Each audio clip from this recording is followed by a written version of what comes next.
Okay, something else we have now in the lab software is a Python scripting environment, which is great. So in order to access that, you have to enable it. So you have to go to Edit Preferences and Enable Scripting, which is right there. Then you should see the scripting drop-down menu and open the script editor. I've already made a couple different scripts. Now, mechanical engineer here, so don't judge me too much if you're a really good Python programmer.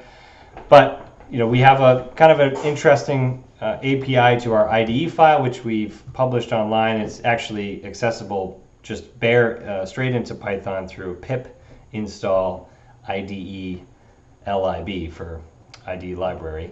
But you can also do it in here where you can pull up the IDE file that's currently open and then kind of get the session and then get the channel data. And then once you get the channel data through some of this stuff, you get a NumPy array and you can kind of do what you typically would with general Python programming, creating a matplotlib, removing the mean DC offset, doing some other manipulations here. I'm calculating a resultant. So let's run this and hopefully it will work well. Okay. So it's opening a couple windows here, although I don't know if you can see them. I'll drag them over.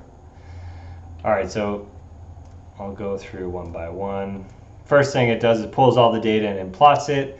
Then it calculates a resultant and plots the resultant.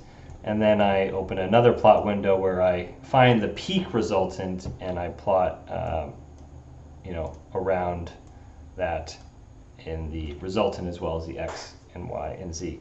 And these are really nice windows. You have the nice zoom. You also have the ability then to save this as a PDF or SVG file. A nice image for a report of some kind. And that is our scripting environment. Again, you get that on our support articles or through just IDE lib, pip install IDE lib. So that's scripting. And one thing I want to highlight is, I know Python programming can be a little daunting sometimes, especially if you're a MATLAB guy or girl. Please don't hesitate to reach out to see if our engineers can maybe write you something custom. Now that we have this scripting environment, it's relatively easy for us to generate a quick script for you to run to access the data in a way you want and plot it in a way you want. So it will be an NRE, but it might be a $500 NRE for something like this that might save you a ton of time. So keep that in mind. And thank you.